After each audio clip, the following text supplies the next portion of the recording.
Investors are buying the wrong houses.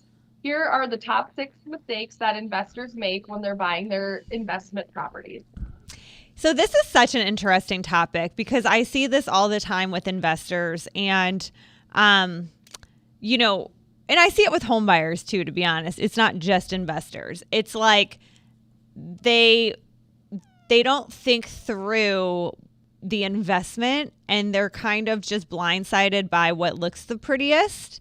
And that's why flips do so well.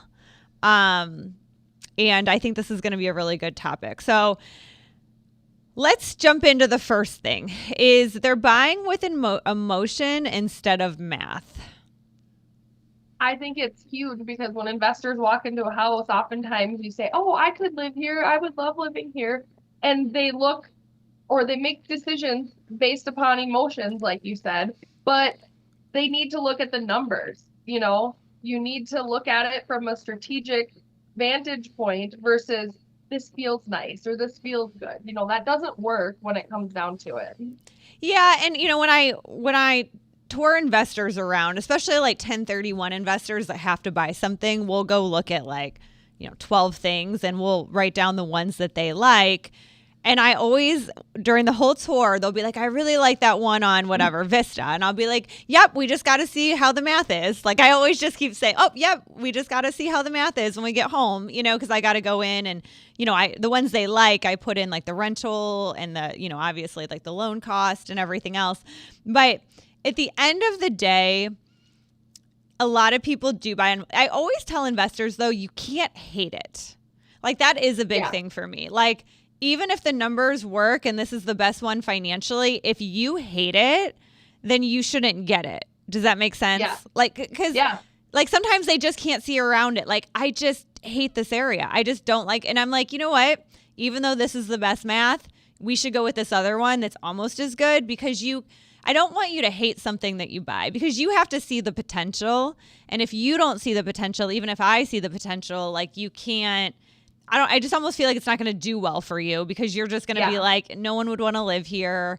This kitchen's so small. Like no one would want to do, so I do try to work it around with people. But at the end of the day, you don't have to be in love with what you buy, but you can't hate it. Yeah, you have to follow your instincts a little bit. I work with an investor and he's acquired 50 or 60 properties over the past 5 years. And, we were going to see one. We were excited to go tour it on the first day it was. And the math, like it worked. Everything checked out. But he's like, you know what? I just don't know. I just have a feeling about this. I'm not vibing with this property. And we passed. We passed because he just had a feeling and he wasn't it was not that he hated it, he just didn't like it. And even though the numbers work, we passed. So sometimes that's what you got to do. There is that, right? But then there's that emotional response that's, you're not thinking logically. And I've actually done this with one property. Like I bought a property. I love the property. It's my favorite property. Ken's always like, you need to get rid of it. I'm like, no, this is like my favorite property. He's like, so the favorite property you have does not cash flow. I'm like, I know, but I love it and I can't get rid of it. But it's really close to cash flowing. But it's negative and it sucks. Like I will never do it again. I will never buy a property that's negative again because every time something breaks, I have to feed the property. Every month when I go to pay the mortgage, I have to feed a little bit to the property. Now, eventually rents will go up enough that it will balance out, but it could be like 5 years from now, and so I won't ever do it again. But I did it one time myself. I love everything about this property and I see the potential in it. But when you're eating negative cash flow month after month, luckily I have positive cash flow from a bunch of other things to easily cover that. But if it was literally coming out of my paycheck, like it would suck so badly.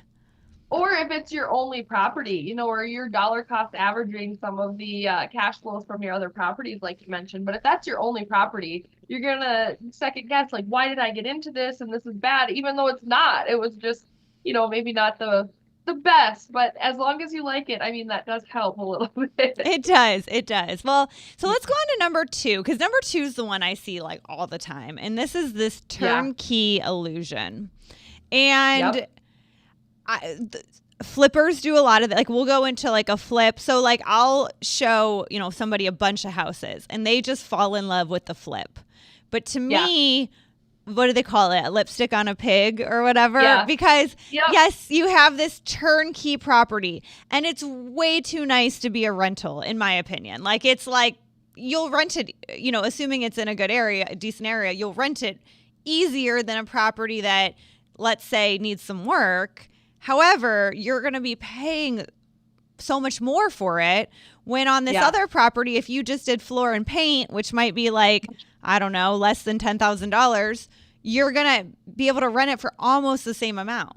And a lot of times these flips are 40, 50 on a cheap home, $1,000 more.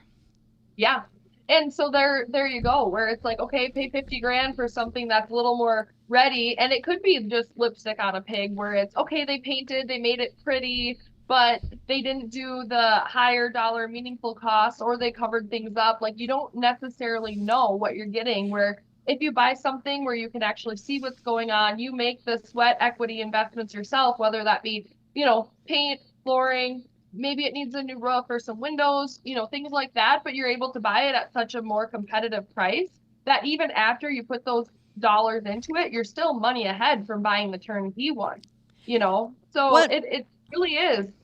Well, what I see a lot is, you know, on those flips, like, they don't do the roof.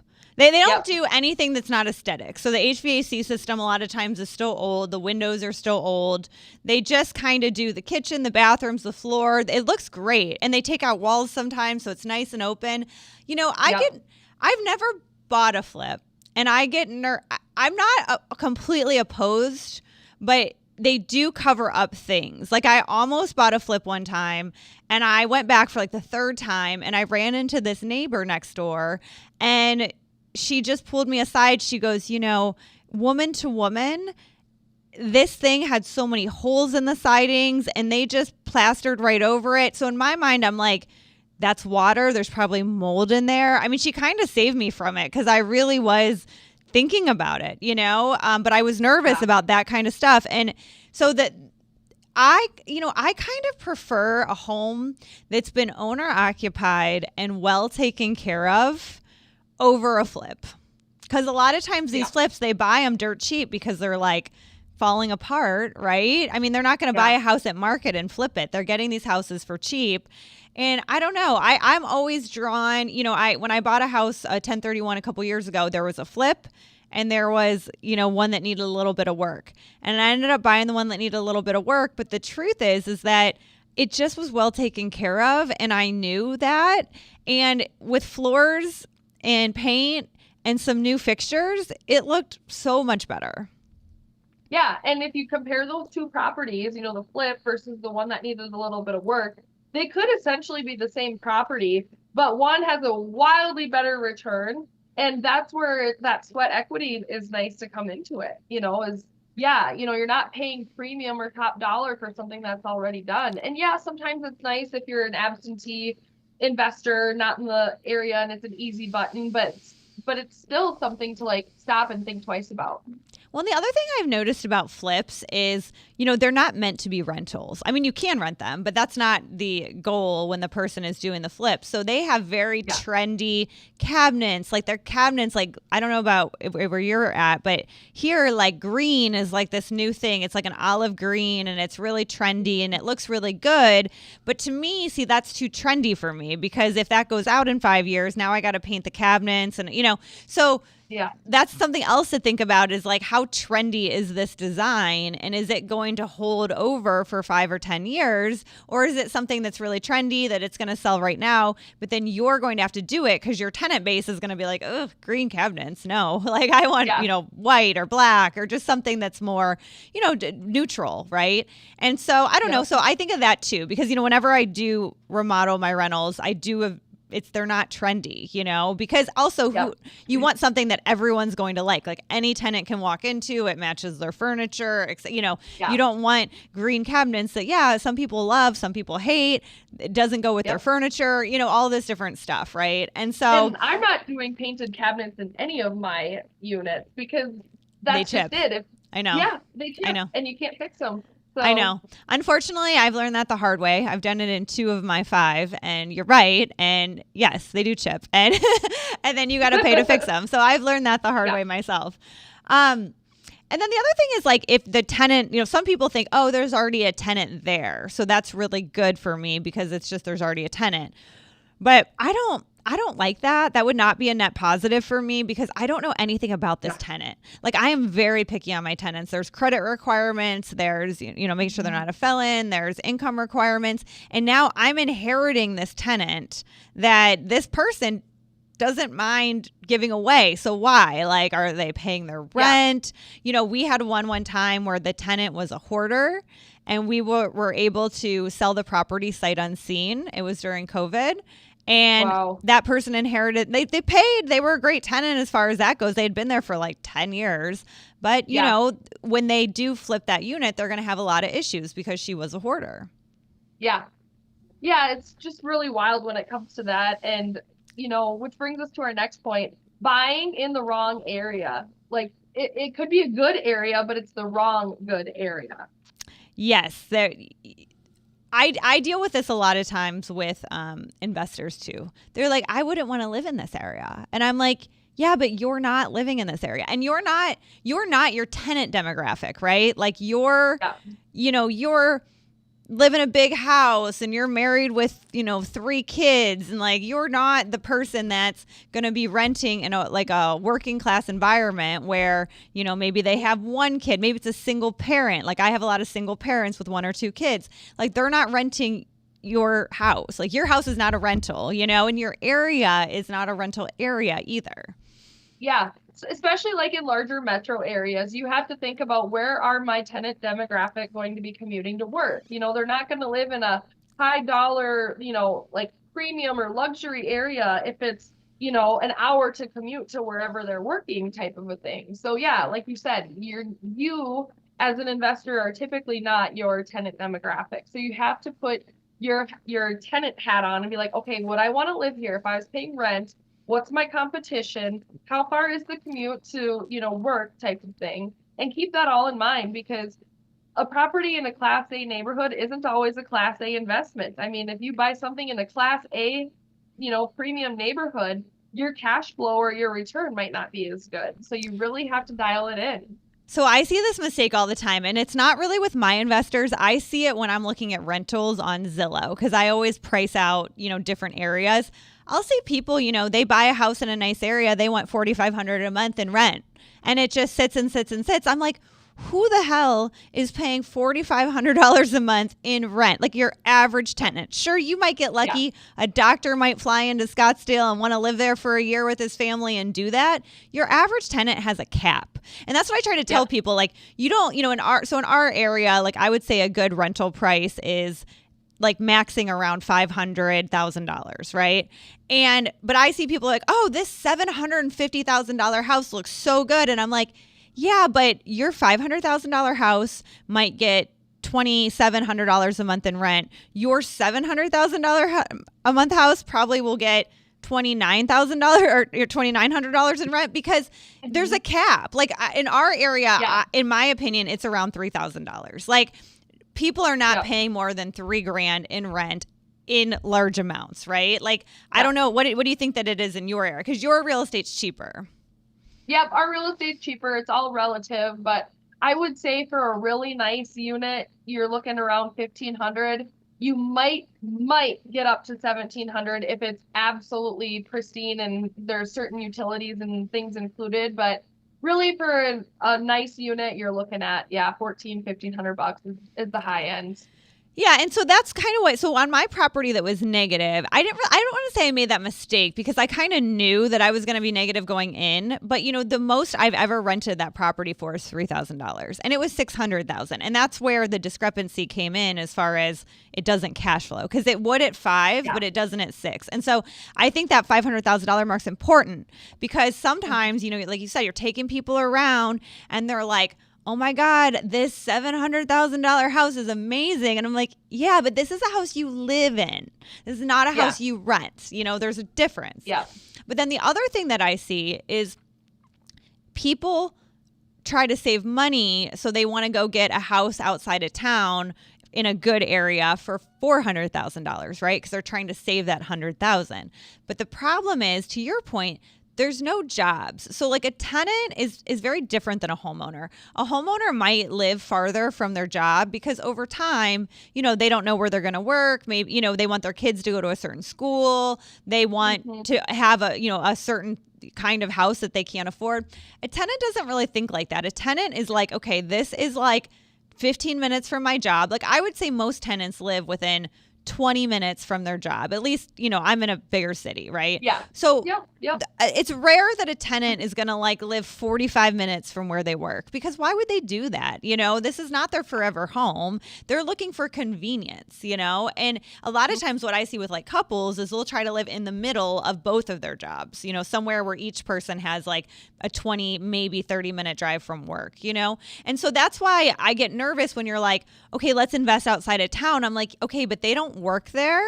So they definitely have a 45-minute drive, and it's going to be hard for you to find good tenants that want to live that far away, even for less rent, because their rent price, it might be $300-$400 a month cheaper, let's say.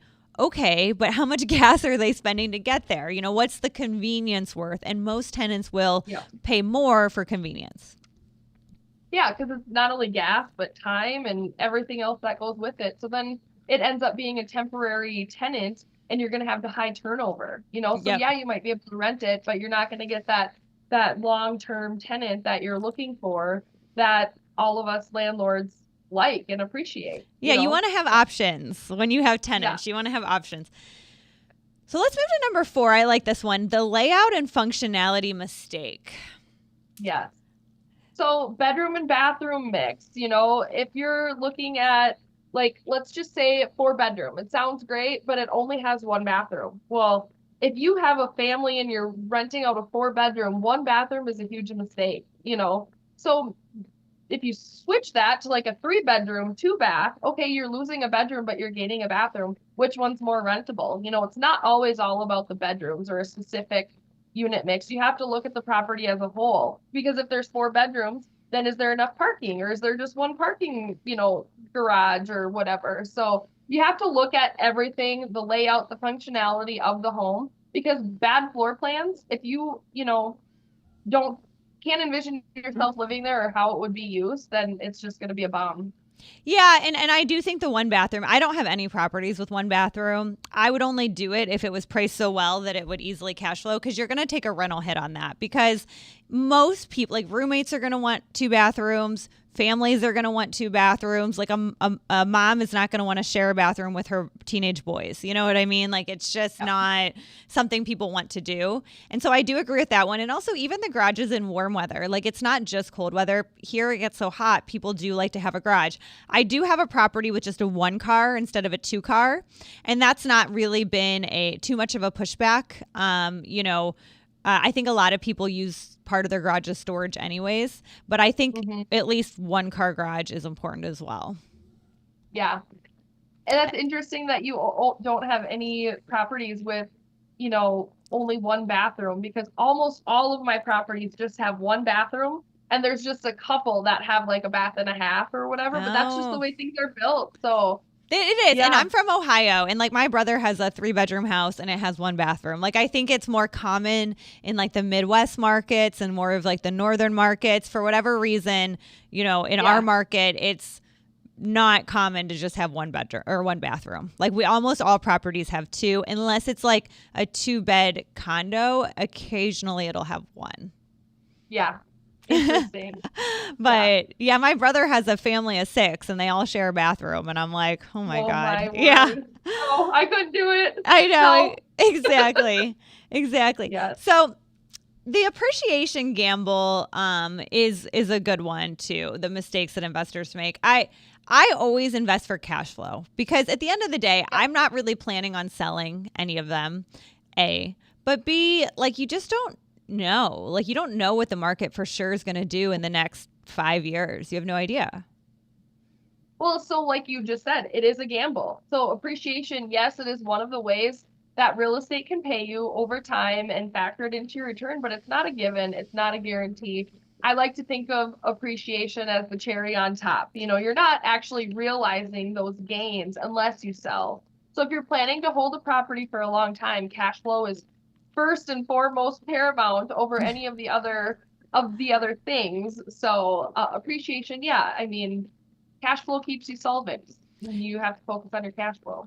Absolutely. And let's move into short term rental fantasy because I think a lot of the cash flow people calculate.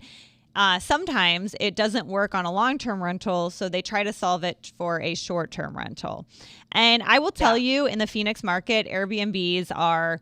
It's been rough for that, a lot of them. And a lot of the sellers that I've had that are in distress are Airbnb sellers because they thought they were going to be making, $10,000, $14,000 a month on something that long term would be about 3,000 a month, maybe, like top Yeah. 3,000 a month. And so it's not Airbnb has slowed down, or at least maybe the supply has went up, and now they're only making like 8 or 9,000, but their mortgage is 7.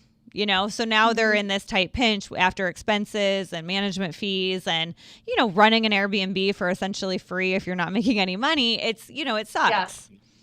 Yep, it's a grind. And that's where you have to always plan for it. Would this property cash flow if I had a long-term tenant? Like, yes, it's great if you're renting it out furnished and getting a premium or putting it on Airbnb, but you can't have all of your eggs in one basket. If it only works with an Airbnb price, you're probably not looking at the right investment. Exactly. You want to be able to negotiate that down. That's why it's so important to know the rental price and to know what you're putting down, because then when we go look at these houses, we can say, does this one cash flow? We can only Yeah. go look at things that cash flow. We don't have to go, we know what we have to offer. Like, okay, it's listed for, 550. Well, it cash flows at 480. So that's what we have to either wait out for or offer at. And it's just math, Yeah. right? It's not emotion. It's just math. And I will tell you, so I was telling you earlier, so I'm running an Airbnb for a month. This is like my experiment that I'm in the middle of. Yeah. And, it's not worth the extra money. I mean, long story short, I'm just doing it for 30 days, thankfully. I have one lady, thankfully. But, I'm only, right now, I think I'm like breaking even as what I would have made it as a long-term rental. I think when I might be up like $300, but it's definitely not been worth $300 between setting the furniture up, between, she called me the other day because the ice maker wasn't working. And she told me ice is very expensive for her to buy. So now I'm sending her ice trays because, I don't know why. I can't get the handyman out there in the next 2 weeks before she leaves, even though that's her expectation. We've already had a clogged toilet. They already shut off the water because the toilet was running. Like, it's a headache. Like, this is a headache. Yes. And normally these minor plumbing issues are the responsibility of my tenant. So I haven't dealt with plumbing issues in such a long time, like minor, like toilets running, toilets clogged, like stuff like that. And now I've already sent somebody twice, which has cost me like $150, which is cheap because I have great contractors, but still, and we're Still only it adds up. we're only halfway through, so this $300 profit on that would be on top of my long-term rental, it's slowly being chipped away. And the great news is we did this deal off Airbnb, so I don't have to worry about reviews. But if you throw reviews onto that, like, oh, she's going to complain if I don't get someone out here today to fix it kind of thing, then now it's a whole other thing, So to me, I'm like, man, you better be making money. I talk to people that do Airbnb around here, and the truth is the luxury Airbnbs do much better. So if you're going to buy like $1 million house, there's not that many. There are Airbnbs here, so there's not a big supply, and they have 8 or 9 bedrooms. Then yes, you can really kill it here because, like I said, there's only a couple handful of those. But if you're doing this 3-bed, 2-bath deal, there's like a bazillion of them, and it's a lot of competition. And see, that's interesting because obviously I come from a very rural market. So what we see or what I've noticed is Airbnbs in these like small towns, right? Like think 500 to 2,000 people, like small towns. People are using them for like family reunions, class reunions, funerals or weddings, where they'll rent them out for like, 3, 4 days. You probably couldn't do a week minimum, but they work and they're just looking for like a cute little place to hang their hat because the closest hotel's 30 minutes away. So it's just so interesting to like hear your market versus mine, but it's all relative, and there's real estate works in either market. Just you got to know what you're looking for. Well, and you have to know the price point and what you want to deal with. You know, all the time I hear investors say like, I want to get a place in Michigan because I'm from there, and then I'm just going to Airbnb it out when I'm not there. Well, that kind of mentality gets you in trouble because you're kind of like, well, I'm going to use it and then it's going to kind of just pay for itself and I don't need to make any money. But when you want to use it is probably at the peak rental season, typically, right? Like you want to use it in, let's pick on Michigan. You want to use it in July to go to the lake. Okay. Well, so does everyone else. So who wants to rent the place in December? Freezing cold in Michigan, not you and not a lot of people, right? And so, but you also have to have someone check on it because, you know, if it's empty, you have frozen pipes, you have, you know, like roof issues, you know, there's a lot of things that can go on if somebody's not there to watch a house. So it's like, okay, so what's the point of owning it if you are hurting your finances by being there when it's most profitable and then people don't want to be there when it's not? Now, if you can have something like a California market where it's kind of good all year round, you know, maybe that makes more sense depending on the numbers. But like a lot of these times, these are, you know, very seasonal rentals and you're going to want to rent it in the same season that you're going, you know, want to be there, right? So you're not going to be really making as much money as you think. Yeah, you have to be mindful of it. I mean, it'd be different if you wanted to go, your family's there and you want to go and visit over Christmas and New Year's. Well, great. Okay, it's probably open and you reserve that high season for your investment and just know that ahead of time. But if you plan to use it during prime peak season and expect it to pay for itself, it's not going to happen. I mean, go dream on. Well, and also Airbnbs always have made me nervous because that you also have that the regulation in the cities, right? Like cities are regulating this. You're now having to sign up for licenses. You know, it's not like a long-term rental where the cities like them generally. Generally, the cities don't like them. They take away from housing. They cause issues for your neighbors. You know, they beat you up too with the taxes really high on them. Yeah. Yeah, there's all of those factors where you really need to dial it down to what municipality are you purchasing in, what are the rules. Certain cities only give so many permits, so you really need to know what you're doing if you're going to go that route. Well, and you know, it's interesting too. So my Airbnb tenant, we were initially on Airbnb. Like that's how she found me, everything else. But I got, you know, I had talked to Airbnb. I'm like, you're sure there's no more fees? I want to make sure I'm pricing this out right.